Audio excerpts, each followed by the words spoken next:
Sir okay, third by impossibility और performance, जिस तरह वो सादा सा एग्जांपल मैंने दिया कि इम्पॉसिबल चीज़ें अगर दरमियान में आ जाती है ना, तो वो जो है कॉन्ट्रैक्ट ऑटोमेटिकली ख़त्म हो जाता है। By lapse of time, by lapse of time का मतलब ये है कि दो बंदे हैं, से मैंने इलियास ने मुझे कर्ज दिए, ठीक है। इलियास ने मुझे कर्ज दिया और वो कर्ज कहता है कि 1 साल बाद आप मुझे दे दें। मैं कहता हूँ कि चलो ठीक है, मैं 1 साल आपको दे दूंगा बाद। तो इसमें ये होता है कि 1 साल गुजर जाता है लेकिन मेरे पास पैसे नहीं है, ठीक है।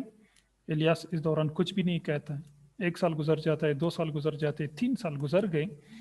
हर एक डेट में, हर एक लोन में, हर एक कर्जे में जब 3 साल गुजर जाते हैं और आप कुछ कहते नहीं हैं, तो this is called by lapse of time, ठीक है। टाइम अभी ख़त्म हो चुका है। जिस टाइम में आपने मतलब वो मांगना था, आपने नहीं मांगा, तो अभी कानूनन जो है आप मुझे सू नहीं कर सकते, ठीक है। This little bit I think so difficult. Bye operation of law, bye operation of law का यहाँ पे मतलब समझना ज़रूरी है। इसके दो मतलब हैं, ठीक है।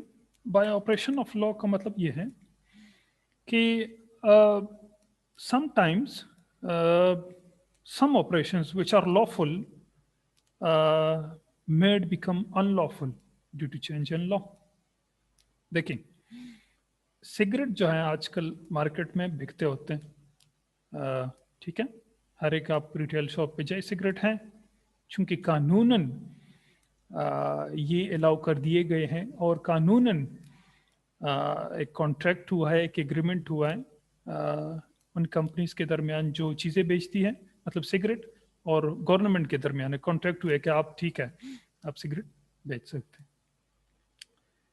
इसी दौरान अगर सिगरेट बनाने वाली कंपनी और गवर्नमेंट जो लॉज वो बनाते होते हैं, उन्होंने चेंज किया लॉ में कि आज के बाद कोई भी कंपनी सिगरेट जो है वो नहीं बना सकती और ना बेच सकती है। तो देखिए, बाय ऑपरेशन ऑफ लॉ का मतलब यहाँ पे क्या है कि गवर्नमेंट ने लॉ चेंज कर दिया। जब लॉ चेंज कर दिया तो वो कॉन्ट्रैक्ट ऑटोमेटिकली खत्म हो गए, ठीक है। 6 पॉइंट जो है कैसे कॉन्ट्रैक्ट खत्म होता है, by breach of contract. By breach of contract यहाँ पे मतलब ये है कि the breach of contract means the failure of party to perform his obligations, ठीक है। इसमें यह है कि दोनों पार्टी में से एक सेलर और एक बायर हैं, दोनों पार्टी में से एक बंदा he or she fails to perform his obligations। जिस तरह मैंने गाड़ी बेचनी थी, इलियास ने खरीदनी थी। अभी यह है कि चूंकि मैं भी, मुझे कोई अच्छा दूसरा खरीदार मिला, इलियास ने मुझे 10 लाख रुपए देने, वो कह रहा है कि मैं आपकी गाड़ी कि आपको 12 लाख दूंगा, तो मे भी वो माइंड चेंज हो जाए। इलियास इसी तरह होता है ना? जी सर। हाँ, जी सर। नहीं, मैं ऐसा नहीं हूँ। अच्छा, मैं जिस तरह मैंने आपसे प्रॉमिस किया है, मैं उसी तरह आप पे गाड़ी भेजूंगा। ये देखिए, ये आप मुझे अब कह रहे कि सर आपका माइंड चेंज हो सकता है। देखिए, मेरा माइंड नहीं चेंज होता है। अच्छा, एक दफ़ा एग्रीमेंट हो गया तो देखिए। अच्छा, इसमें लिहाज ये है ना कि अगर मैं आप पे गाड़ी नहीं बेचता हूँ, देन यू कैन सू मी। आप कोर्ट जा सकते हैं कि देखिए, ये इन्होंने आमिर ने मेरे साथ एग्रीमेंट किया था, अभी ये काफ़ी लालची बंदा है और लालच में आके ये जो है अभी गाड़ी दूसरे पे भेज रहा। तो I will not do such thing.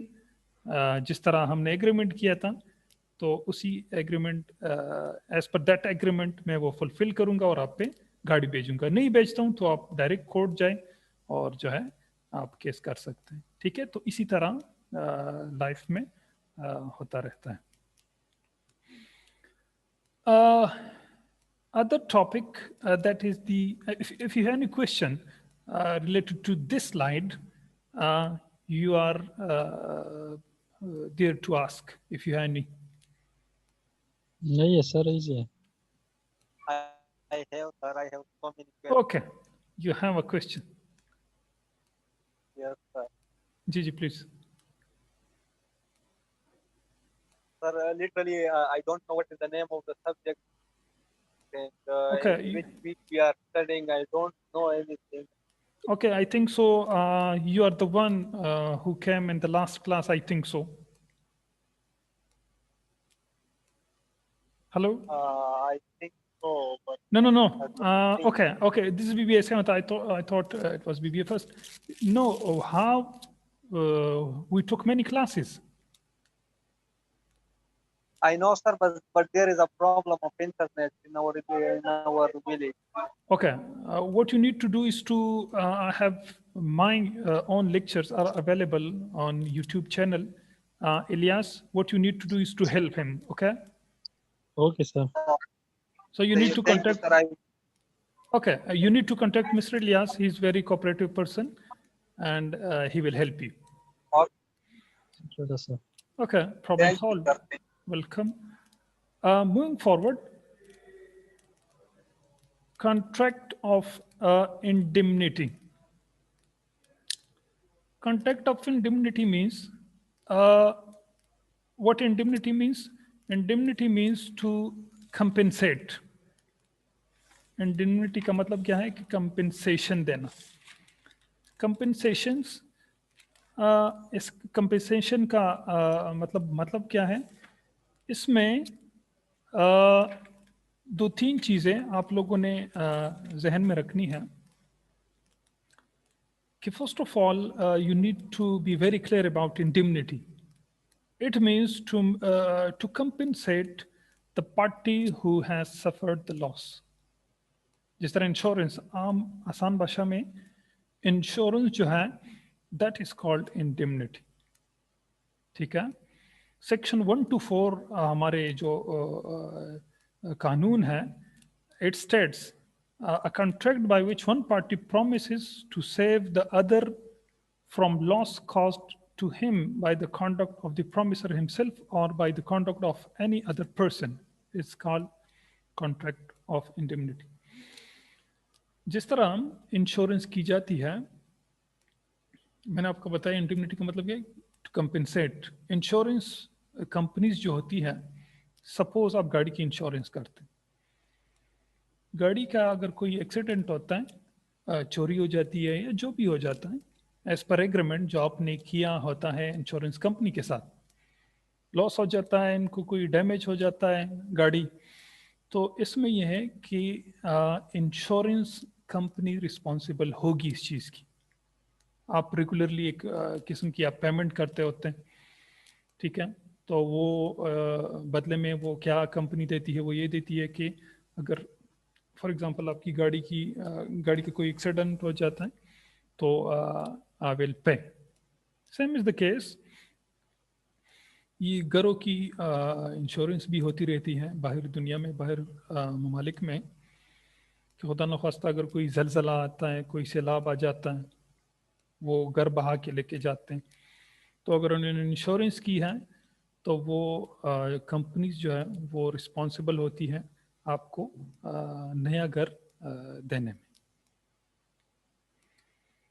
अभी एसेंशियल्स ऑफ कॉन्ट्रैक्ट ऑफ इंडिमनिटी, जब भी आप ये किस्म की इंडिमनिटी या कॉन्ट्रैक्ट करते होते हैं इंश्योरेंस कंपनी के साथ किसी चीज़ के हवाले से, so it must be a valid contract.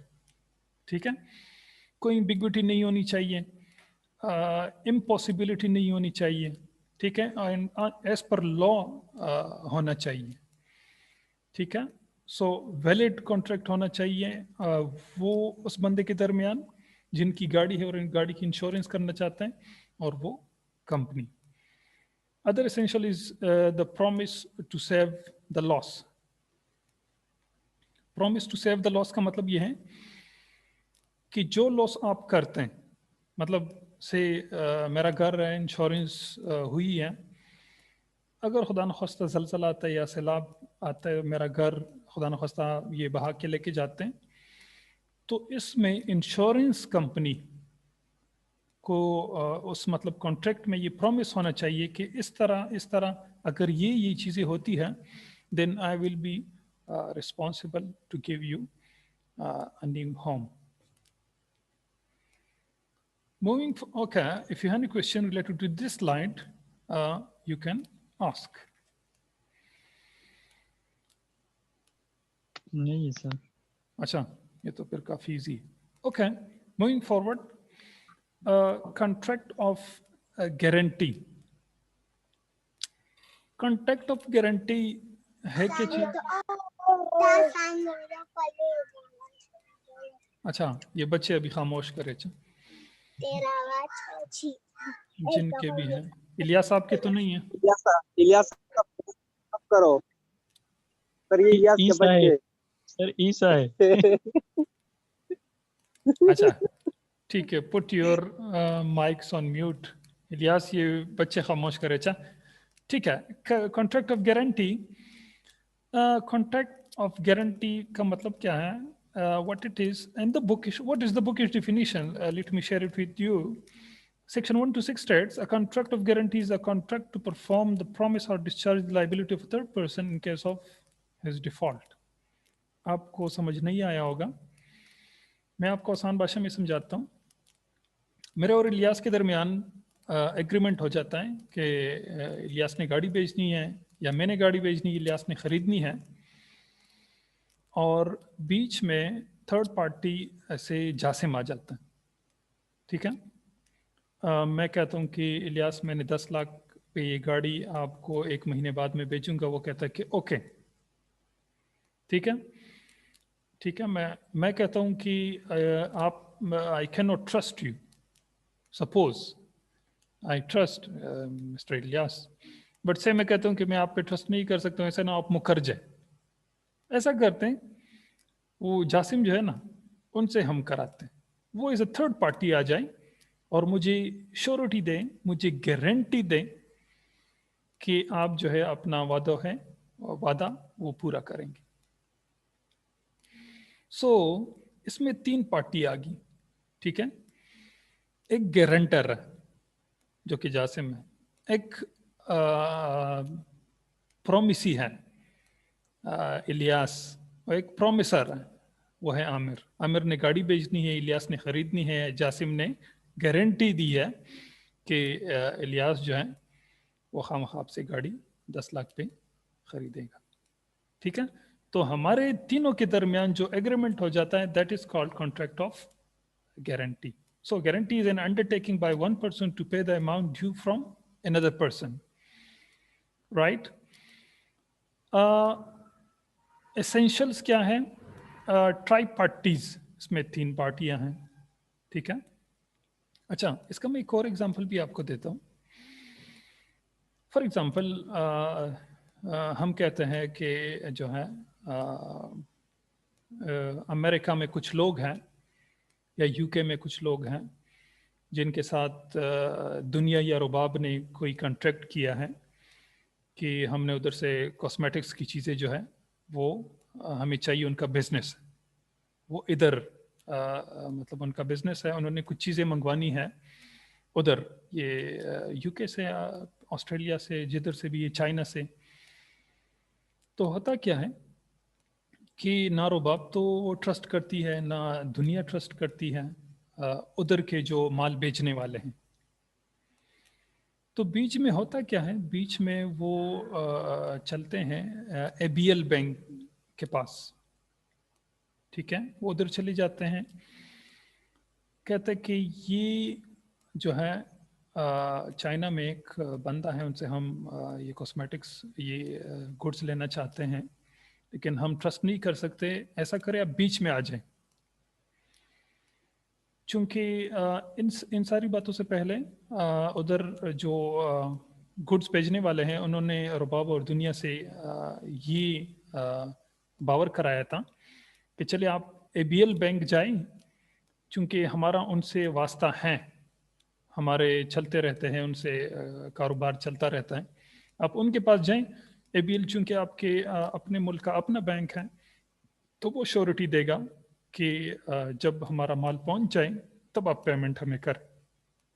वो खुशी खुशी वो घर आ जाते, कहते कि यार हमने बड़ा मार का एक फतह किया. तो होता क्या है कि उनका जब ये पहुंच जाता है गुड्स बाहर मुल्क से, तो वो खूब उन तसल्ली के बाद वो करते क्या है, अच्छा इस किस्से से पहले वो बैंक में पैसे रखते हैं, क्योंकि उन्होंने भी ट्रस्ट नहीं करना है ना चाइना वालों ने।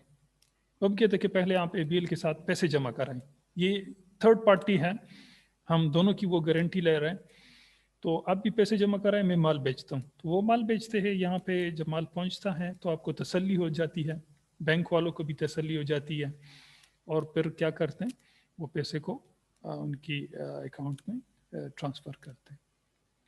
एसेंशियल्स क्या है, ट्राई पार्टीज, 3 पार्टियां होती है। वैलिड कॉन्ट्रैक्ट, एक वैलिड कॉन्ट्रैक्ट होना चाहिए, इम्पॉसिबिलिटी ऑफ कॉन्ट्रैक्ट नहीं होना चाहिए, अनलॉफुल नहीं होना चाहिए, ठीक है। राइटिंग नॉट नेसेसरी, बाज़ दफ़ा विद इन कंट्री जो होते हैं, ये ज़रूरी नहीं है कि आप खामखा इन राइटिंग ये चीज़ें लेके आएँ, लेकिन बाहर जो आप करते होते हैं इम्पोर्ट एक्सपोर्ट, तो उसमें राइटिंग काफ़ी ज़रूरी होती है। Capacity of parties, capacity of parties का यहाँ पे मतलब 2 किस्म के मतलब है कि आपने देखना है कि वो पार्टीज़ जो है वो मतलब उनमें कैपेसिटी इतनी है, वो कोई मतलब अनलॉफुल कामों में तो मुलव्विस नहीं है। अगर मुलव्विस है तो आपने उनके साथ कॉन्ट्रैक्ट नहीं करना है। अगर वो से अनसाउंड माइंडेड है, पागल है, तो उनके साथ आप नहीं कर सकते, ठीक है। और इस थर्ड जो है वो आप जो माइनर हैं, मतलब बिलो 18 हैं, उनके साथ भी आप जो है कॉन्ट्रैक्ट नहीं कर सकते, मतलब कॉन्ट्रैक्ट ऑफ गारंटी आप नहीं कर सकते। That was all for today. We almost covered 7 to 8 weeks. Inshallah, I will try to take another class in this week. I will let you know then. If you have any question related to